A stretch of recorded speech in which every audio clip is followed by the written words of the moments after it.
स्नान और नहाने में क्या अंतर है? आज हम जानेंगे इस कहानी के द्वारा। एक बार देवी सत्यभामा ने रुक्मणी जी से पूछा कि दीदी, क्या आपको मालूम है कि श्री कृष्ण जी बार बार द्रौपदी से मिलने क्यों जाते हैं?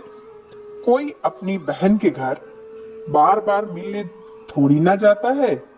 मुझे तो लगता है कुछ गड़बड़ है। ऐसा क्या है जो बार बार श्री कृष्ण द्रौपदी के घर जाते हैं?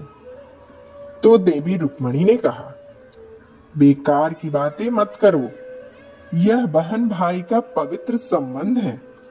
जाओ, जाकर अपने काम करो। श्री कृष्ण समझ गए और कहीं जाने लगे। तो देवी सत्यभामा ने पूछा कि प्रभु, आप कहाँ जा रहे हैं?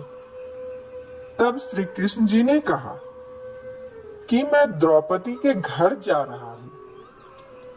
अब तो सत्यभामा जी और बेचैन हो गई और तुरंत देवी रुक्मणी से बोली, देखा दीदी, फिर वही द्रौपदी के घर जा रहे हैं। यह सुनकर श्री कृष्ण ने कहा कि देवी, क्या तुम भी हमारे साथ चलोगी? तो सत्यभामा जी तुरंत तैयार हो गई और देवी रुक्मणी से बोली, दीदी, आप भी मेरे साथ चलो और द्रौपदी को ऐसा मजा चखाएंगे कि बस जीवन भर याद रखेगी। देवी रुक्मणी भी तैयार हो गई। दोनों रानियां द्रौपदी के घर पहुंची तो देखा कि द्रौपदी अपने केस संवार रही थी। जब द्रौपदी केस संवार रही थी तो श्री कृष्ण ने पूछा, द्रौपदी, क्या कर रही हो? तो द्रौपदी बोली, भैया, केस संवार के अभी आई। तो श्री कृष्ण जी बोले, तुम क्यों केस संवार रही हो? तुम्हारी तो दो दो भाभी आई है, यह तुम्हारे केस संवारेंगी।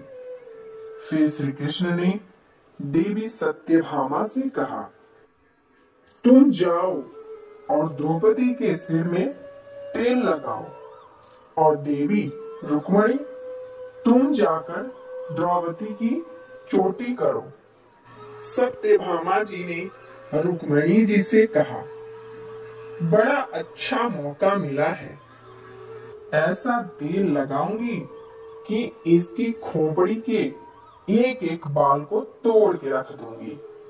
और जैसे ही सत्यभामा जी ने सिर में तेल लगाना शुरू किया और एक बाल को तोड़ा, तो बाल तोड़ते ही आवाज आई, हे कृष्ण। फिर दूसरा बाल तोड़ा, फिर आवाज आई, हे कृष्ण। फिर जब तीसरा बाल तोड़ा, फिर से आवाज आई, हे कृष्ण। सत्यभामा जी को समझ नहीं आया और देवी रुक्मणी से पूछा, दीदी, आखिर ऐसी क्या बात है? द्रौपदी के सिर से जो भी बाल तोड़ती हूं तो कृष्ण का नाम निकलकर आता है। रुक्मणी जी बोली, मैं तो नहीं जानती। पीछे से श्री कृष्ण जी बोले, देवी सत्यभामा, तुम देवी रुक्मणी से पूछ रही थी कि मैं दौड़ दौड़ कर इस द्रौपदी के घर क्यों जाता हूँ? क्योंकि पूरे भूमंडल पर, पूरी पृथ्वी पर कोई संत, कोई साधु, कोई सन्यासी, कोई साधक, कोई भी उपासक ऐसा नहीं हुआ जिसने एक दिन में 3.5 करोड़ बार मेरा नाम लिया हो।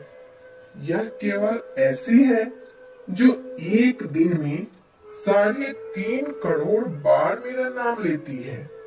यह प्रतिदिन स्नान करती है और हर बार स्नान के साथ मेरा नाम लेती है, इसलिए उसके हर रोम रोम में मैं हूं, और इसलिए मैं रोज उसके पास जाता हूं।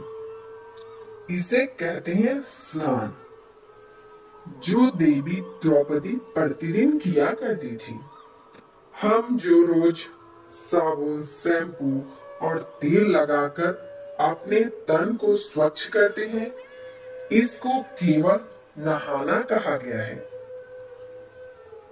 स्नान का मतलब है हमारे शरीर में 3.5 करोड़ रोम छिद्र है। जब नारायण से पूछा गया यह 3.5 करोड़ रोम छिद्र क्यों दिए गए हैं, तो नारायण ने कहा, जब मनुष्य 3.5 करोड़ बार भगवान का नाम लेता है, तब जीवन में एक बार उसका स्नान हो पाता है। इसे कहते हैं स्नान, जो केवल द्रौपदी जी ने किया है। तो आशा करती हूँ आपको मेरी ये कहानी अच्छी लगी होगी। मिलते हैं अगली कहानी के साथ। जय श्री राधे कृष्ण, जय श्री राम।